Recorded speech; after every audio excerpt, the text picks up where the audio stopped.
Hello दोस्तों, आपका स्वागत है एक नई कथा में। तो दोस्तों, ये कथा ब्रह्म मुहूर्त और साक्षी भाव की गहराई को लेकर जीवन के संघर्ष और उसके समाधान की खोज करती है। इसके जरिए हम समझेंगे कि कैसे ब्रह्म मुहूर्त का समय, जब पूरे संसार का शोर शांत हो जाता है, व्यक्ति के भीतर गहरी शांति और आत्मज्ञान का एक रास्ता खोलता है। कहानी में हम एक पात्र का अनुसरण करेंगे जो इस ज्ञान की ओर बढ़ता है और अपनी जीवन की दिशा बदलने की कोशिश करता है। राज एक युवा व्यक्ति था जो अपने जीवन में लगातार संघर्ष कर रहा था। काम की भाग दौड़, रिश्तों में उलझन और भविष्य की अनिश्चितता ने उसे मानसिक रूप से थका दिया था। वह जानता था कि जीवन में कुछ बड़ा करने का सपना उसे आगे बढ़ने के लिए प्रेरित करता है, लेकिन वह अंदर से खाली महसूस करता था। उसका मन हमेशा विचारों और चिंताओं से भरा रहता था। एक दिन उसने एक दोस्त से सुना जो ब्रह्म मुहूर्त में जागकर ध्यान करता था। दोस्त ने उसे ब्रह्म मुहूर्त की महिमा और उसकी शक्तियों के बारे में बताया, जिसे सुनकर राज के मन में एक जिज्ञासा जागी। क्या सच में सुबह के इस पवित्र समय में उठकर कुछ खास किया जा सकता है, जिससे जीवन में बदलाव आ सकता है? राज ने अपने जीवन में बदलाव लाने के लिए इस बात को गंभीरता से लिया और तय किया कि वह ब्रह्म मुहूर्त में उठकर साक्षी भाव की साधना करेगा। राज्य की यात्रा। पहला दिन था। राज ने सुबह 4 बजे अपनी आंखें खोली। कमरे के बाहर शांति थी और उसे महसूस हुआ जैसे सब कुछ ठहरा हुआ है। लेकिन उसे पहले ही दिन का अनुभव बहुत अजीब लगा। जैसे ही उसकी आंखें खुलीं, उसके मन में पहले ही विचार आ गए थे।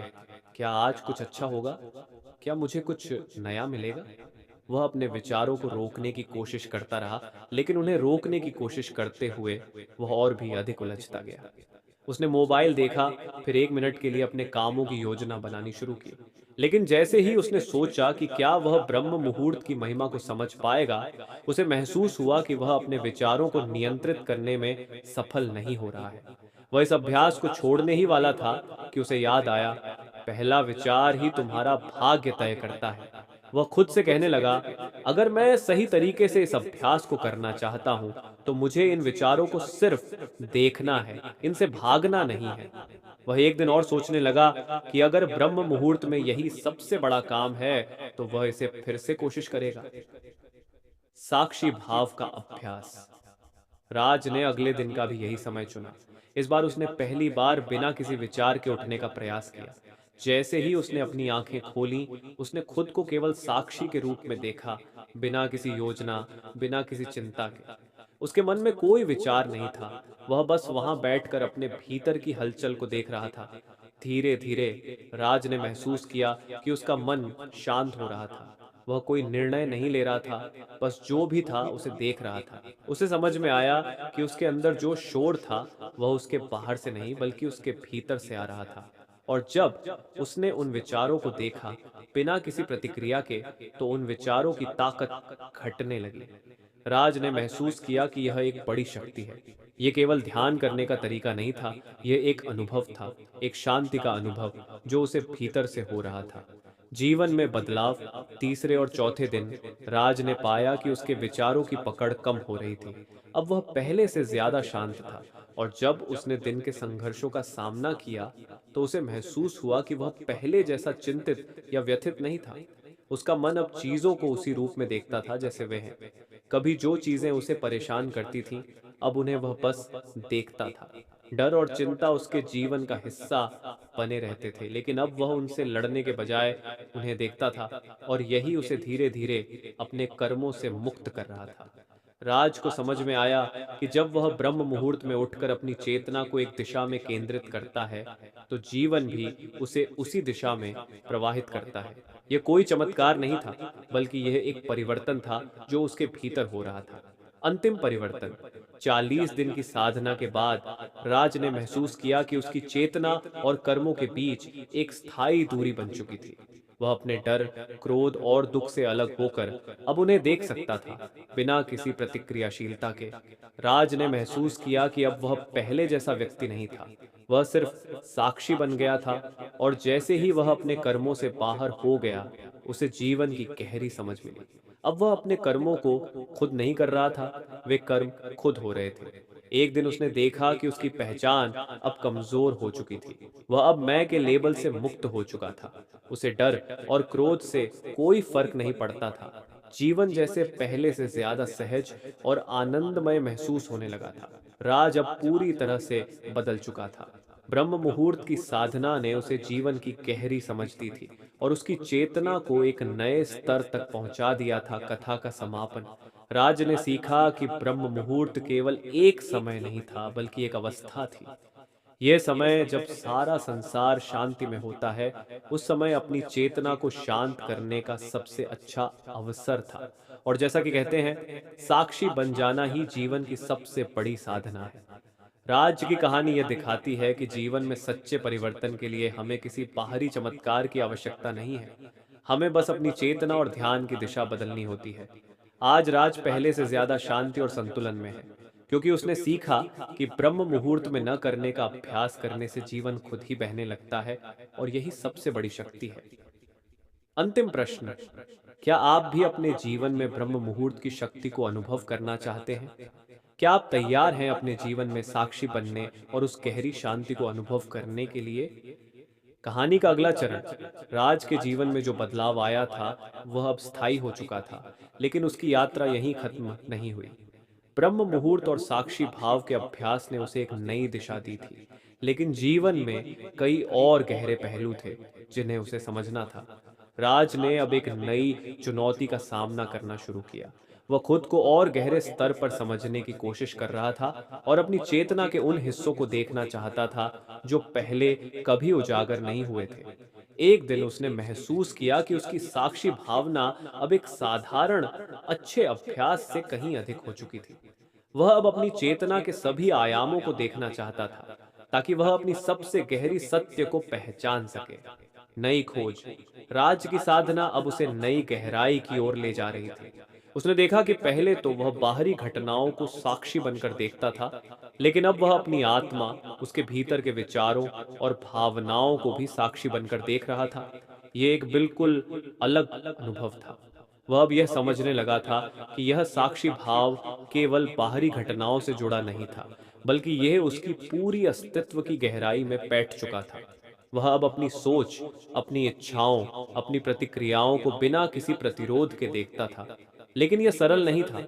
कभी-कभी उसे अपने भीतर की अंधेरी कोठरी का सामना करना पड़ता था। वह पुराने डर, गुस्से और दुखों से भी साक्षी बनता था, जो लंबे समय से उसके भीतर छुपे हुए थे। राज को यह महसूस हुआ कि सच्चा परिवर्तन केवल बाहरी घटनाओं में नहीं होता, बल्कि यह भीतर की गहराइयों में होता है। आध्यात्मिक संघर्ष और गहरा अनुभव। एक दिन राज को अचानक अपनी साधना में अजीब सी कठिनाई महसूस हुई। वह कई दिनों से अपने भीतर एक खालीपन, एक शून्यता का अनुभव कर रहा था। वह पहले से अधिक शांत था, लेकिन साथ ही उसे यह भी महसूस हो रहा था कि कुछ बहुत महत्वपूर्ण और गहरा बदल चुका है। वह इस शून्यता को लेकर उलझन में था। क्या यह शांति सही है, या फिर यह खालीपन उसे कहीं ना कहीं डराने वाला है? उसने महसूस किया कि अब वह पुराने कर्मों और विचारों से पूरी तरह मुक्त हो चुका था, लेकिन उसके भीतर का मैं अब भी कभी-कभी एक डर की तरह वापस लौट आता था। वह यह समझने की कोशिश कर रहा था कि क्या यह शून्यता एक और अहंकार का रूप है जो उसे पुनः पकड़ने की कोशिश कर रहा है। यही वह क्षण था जब उसने अपने अंदर की सच्चाई को देखा। वह जानता था कि वह किसी खास स्थिति में नहीं था, बल्कि यह अवस्था सिर्फ एक और छोटी सी चीज थी जिसे उसने देखा और स्वीकार किया। यह कोई त्रुटि नहीं थी, बल्कि एक नई अवस्था का जन्म था, एक गहरी और शांति से भरी हुई साक्षी भाव की अंतिम समझ। राज ने अपनी यात्रा के इस महत्वपूर्ण पड़ाव पर एक गहरी समझ विकसित की। उसे यह एहसास हुआ कि साक्षी भाव केवल एक मानसिक स्थिति नहीं थी, बल्कि यह जीवन के हर पहलू में समाहित एक अदृश्य शक्ति थी। अब वह जानता था कि वह जो कुछ भी कर रहा था, वह केवल उसके भीतर की आत्मा की प्रतिक्रिया थी, न कि बाहरी दुनिया का प्रभाव।